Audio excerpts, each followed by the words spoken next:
ኣብ እንግሊሽ 9 ዓይነት ቃላት ጥራይም ዘለዉ ካብዞም 9 ዓይነት ቃላት ወይ ከዓ parts of speech ዝበሃሉ ወፃኢ ዝኾነ ዓይነት ቃል የለን ስለዚ ነዞም 9 ዓይነት ቃላት ኣቀዲምኩም ተፈሊጥኩሞም እንግሊሽ ብቀሊሉን ኣብ ዝሓፀረ ግዜን ክትፈልጡ ትኽእሉ ኢኹም ማለት እዩ ሰላም ናብዚ ቻነል እንኳዕ ብደሓን መጻኹም ናይ ሎማዓንቲ parts of speech ክንሪና 9 ዓይነት ቃላት ኣለዉ ኣብ እንግሊሽ ስለዚ ነዚኦም ኣፈላሊና ተፈሊጥናዮም ናይ እንግሊሽ ምምሃር ጉዕዘና ሓፂርን ቀሊልን ክኾን ማለት እዩ ስለዚ ክሳብ መወዳእታ ቪድዮ ተኸታተሉኒ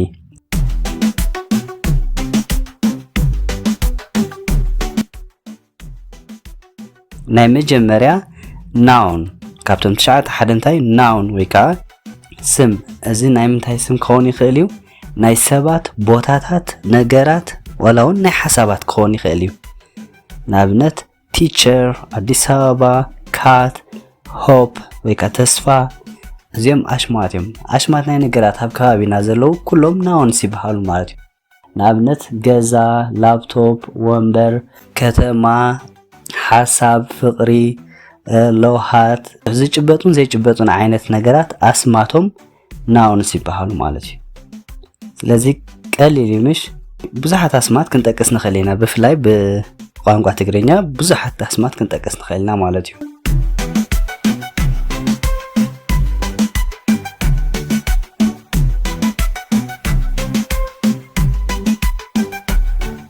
ከላይ ካብቶም 9 ማለት እዩ ካብቶም 9 parts of speech ዝበሃሉ pronoun ማለት ከዓ ክንዲ ስም ንብሎ ኣብ ትግርኛ ማለት እዩ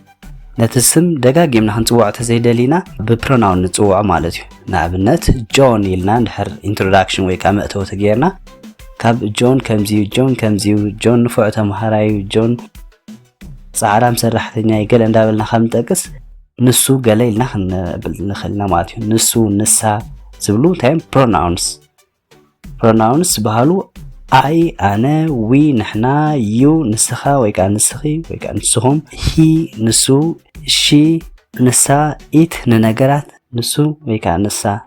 they ንሳቶም ንሳተን so ክንደዮም ዘለውና pronouns ዝበሃሉ I think 7 pronouns ኣለውና ማለት እዩ ንኣብነት the teacher loves her cat እታ መምህር ንድሟ ትፈትዋ እያ then ክንቀጽል ከልና the teacher ሕጂ noun እዩ cat ካ noun እዩ ክልቲኡ ብሽሞም ፀውዒና ማልና ማለት እዩ ኣብ ካልኣይ ሙሉ ሓሳብ ክንህብ ከልና ግን ካብ ሽሞም ንደግሞ she takes it for walks every morning she ነታ መምህር ይወክል it ካ ነታ ድሙ ማለት እዩ so pronouns ምጥቃምና ነቲ ሙሉ ሓሳብ ወይ ከዓ ኣብቲ ንገብሮ ዝርርብ ካብ ምድግጋም ንክንቆጠብ ይገብረና ማለት እዩ ነቲ ሽም እንዳፀውዓና 10 ግዜ ክሳብ ንገብር pronouns ጌርና ንገልጾ ማለት እዩ ስለዚ መቐረት ከም ዝህልዎ ነቲ ሙሉ ሓሳብ ይገብሮ ማለት እዩ ሳልሳይ verb ከም ንጉስ ናይ ሙሉ ሓሳብ ተባሂሉን ይጽዋዕ ማለት ሓደ ግዜ ምክንያቱ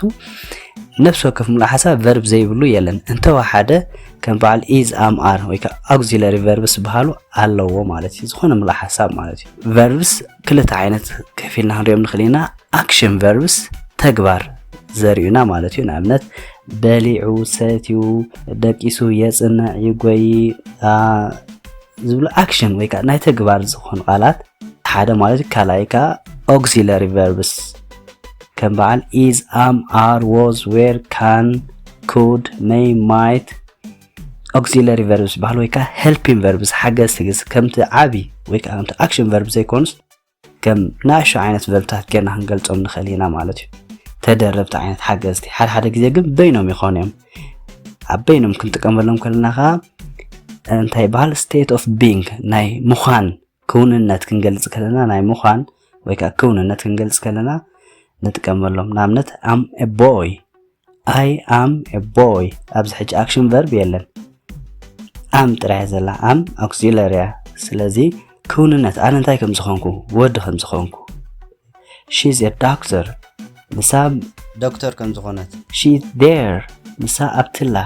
ኣበይ ከም ዘላ ናይ ምዃን ክውንነት ይነግርና ኣሎ ማለት እዩ so let's see examples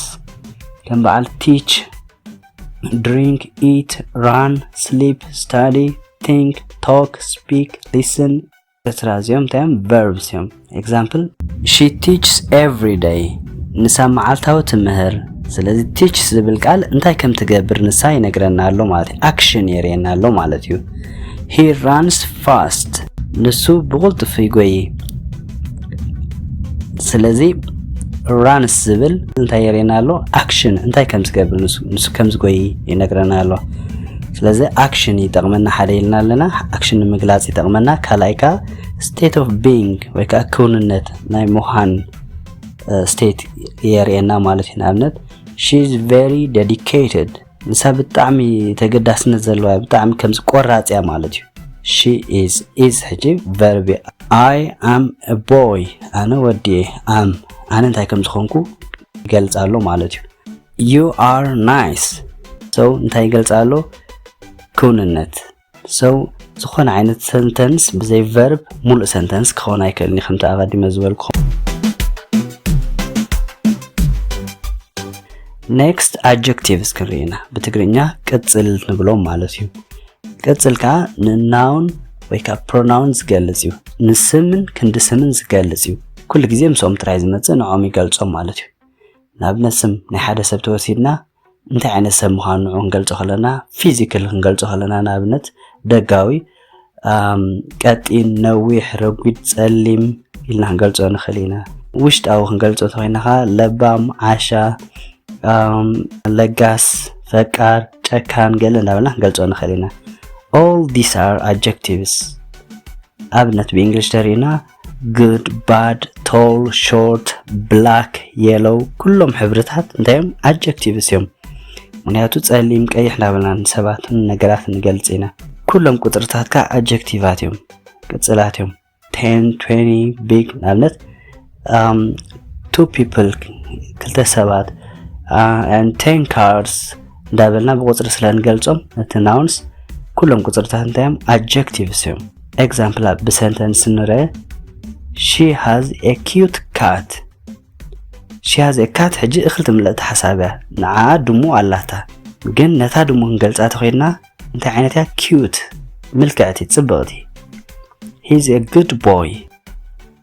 he's a boy ተልና ንሱ ወዲ እዩ ተልናስ እኽል ሙሉእ ሓሳብ እዩ ግን more ክንገልጾ ተደሊና ነብርሆ ተደሊና he's a good boy ንሱ ጥዑይ ወዲ እዩ adjectives add color to our language adjectives ሕብሪ ይውስኹልነትናትና ቋንቋ እንታይ ዝውስኹል ተወሰኽቲ እዮም ስለዚህ ተገዲፍናዮም እውን ኖርማሊ ግን more ንጹር ንኾን ሓሳብና adjective ተወሲኽናሉ ነቲ ቋንቋና ሕብሪ ንውስኸሉ ማለት እዩ next adverbs ክንሪና adverbs ካ ልክ ከምቲ adjective ንናውንን pronoun ዝገልጽ adverb ካ ልክ ካብቲ ስሙ ከም ንርድኦ ንverb ዝገልጽ ነቲ verb meaning ይውስኸሉ it adds some meaning to the verb example ከም በዓል quickly slowly economically intentionally enthusiastically quietly hard fast መብዛሕቶም ly እዮም ዝውድኡ ሊ መብዛሕቶም ግን ኩሎም ኣይኮኑን ሓደ exceptions አለው ከም በዓል hard fast ገለ ማለት እዩ እጂ she teaches enthusiastically ንሳ ብጣዕሚ ብተገዳስነት ወይ ከምዝ ብወንያ ትምህር she teaches ተይልና ሕጂ እኹል እዩ ንሳ ትምህር ያይልና ለና ማለት እዩ ብኸመይ መንገድ ብተገዳስነት next they walk slowly ተይልና ንሳቶም walk ይገብሩ እዮም ማለት እዩ ግን ብኸመይ መንገድ እዮም walk ዝገብሩ slowly fast አይኮን slowly he works hard ተይልና ንሱ ይሰርሕ እዩ ግን ብኸመይ መንገድ ይሰርሕ hard በጻዕሪ ይሰርሕ ጻዕራም ሰራሕተኛ ማለት እዩ she speaks quietly ንሳ ትዛረብ ያይናልና ግን ብኸመይ መንገድ quietly ቀስ ኢላ loudly አይኮነትን ማለት እዩ so these are all adverbs ነቲ ኩሉ ግዜ ምስ verb እዮም ዝመጹ ቁሩም ምስ adjective ስለዝማሳሰል adjective ምስ noun ይዝመጽ ምስ noun ወይ ካ pronoun ነውኻ meaning ይውስኸሉ adverb ግን ምስ verb ይመጽእ ነቲ verb ካ more clarification ይውስኸሉ ማለት እዩ መብርሂ ይውስኸሉ next prepositions direction ነግሩና ማለት they give us direction ወይካ relationship ናይቲ noun ምስቱም ካልኦት ቃላት ሃብት ሙሉእ ሓሳብ ዘለዎ relationship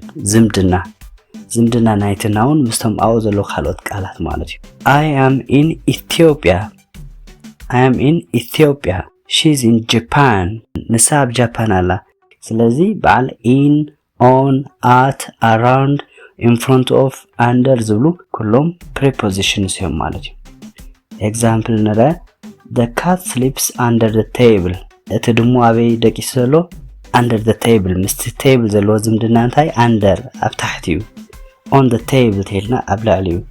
in front of the table ኣብ ቅድሚ እቲ table ኣሎ behind the table ብድሕሪ እቲ table ኣሎ around the house ኣብ ከባቢ እቲ ገዛ the cat is around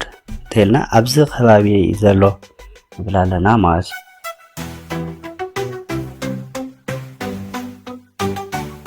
next conjunctions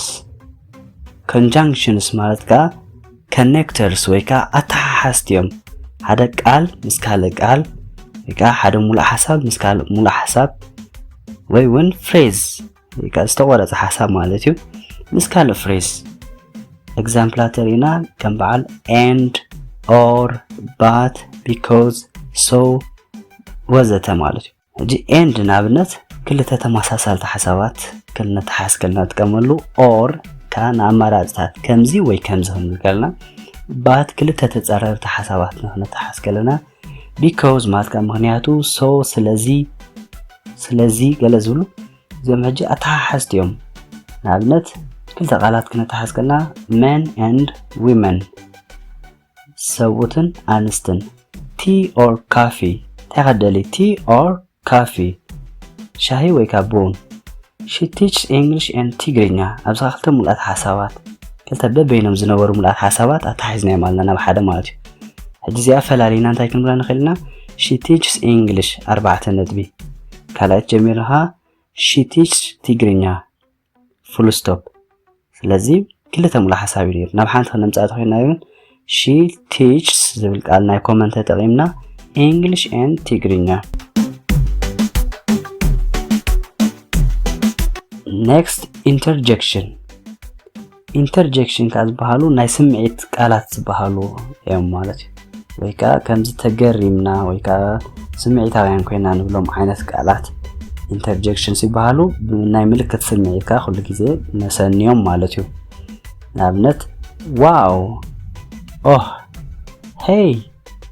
excuse me ናብነት wow ክንብል ከለና ክንግረም ከለና እንጥቀመሉ እዩ wow her lessons are amazing ናታ ትምህርታት በጣዕሚ ጽቡቕ እዩ excuse me can I get some help ይቕሬታ ክትሕግዘን ዶ ትኽእል ይብላና ማለት ሓገዝ ክረክብ ይኽእል ዶ oh no I forgot my keys oh no ከምዚ ናይ ምጥዓዝ ምስንባድ ከምዚ regret ክትገብር ከለኻ ዓይነት ማለት እዩ so they bring excitement to language ማለት እዩ number 9 تناي مجرشة articles كا سلسة عينت articles ترايم دلو a an the زيهم كا common كم تفلتو كل جزء نانت كملو مالتي I'm sure كل جزء تريوه ميخو مالتي سلزي articles تنتايم هذا جزء مس adjectives يسرعهم كم adjectives يحسبهم هذا جزء ها فلالي نانتريومينا مالتي سلزي adjectives نت grammar precise نخخون مزحجزوا مالتي مور بقى أبت سواسو جلس أنا تقرنا نخن حسابنا نخن جلس أبت precision يمزحجزوا مالتي بس ناون يمزخرو specifically non specific يجلسوا مالتي كم زي وصل زي وصل نابلت أي a boy تهلنا حجي أي كان وصل كلنا a boy تهلنا حد ورد مهاني نقرنا له مالتي a boy ساين بالنا حجي boys بزحت تخينهم أي عند كملنا مالتي نبين تراي boys نبين مالتي أو that a boy تهلنا كن حد وردي an egg تهلنا حنتم قاوحة مالتي eggs تهلنا كن بزحتم قاوحة سلام تاي an egg إلى أي egg هاي بالكون egg بفاول ስለዝጅምር አን ንጥቀም ማለት እዩ ሓደ ኮይኑ بفاول ዝጅምር ተኮይኑ አን ንጥቀም vowels ማለት ቶም ሓሙሽተ e u i a and o ማለት እዩ በዚኦም ዝጅምር ተኮይኖም አን ንጥቀም ካብዚኦም ወፃ ዝጅምር ተኮይኑ ግን a ንጥቀም a girl a boy a house a car ንብል ማለት እዩ አን ግን an interesting an egg an eye ለብልና ክሳይ ንገብር ማለት እዩ ክልቲኦም ግን ንሓደ እዮም ዝገልጹ ማለት ንሓደ ናውን እዮም ዝገልጹ ናይ ዘኻ ከምዚ defined undefined ገለገለ ዝበሃላሎ ሞር አው አይናቱሪና ሕጂ ሃይላይት ጥራይ ስለዝኾነ አርቲክልስ እንታይም ዝብል ጥራይ ስለዝኾነ ደለ ዘለኹ ምክንያቱ ዲፕ ተኣቲና ካብቲ ቶፒክ ንወፂና ክሰፍሓናይ ማለት እዩ ሶ ኣብዚ ዲቴይልስ አይንሪአን ኢና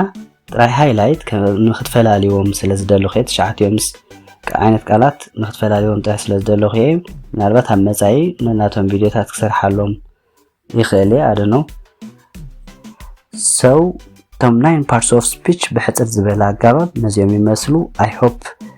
ፈላሊኹም ተረዲኹም ክትኮኑ ተስፋ ገብር እንድሕር ተፈቲኹም subscribe like and share ምግባር ኣይትረስዑ bye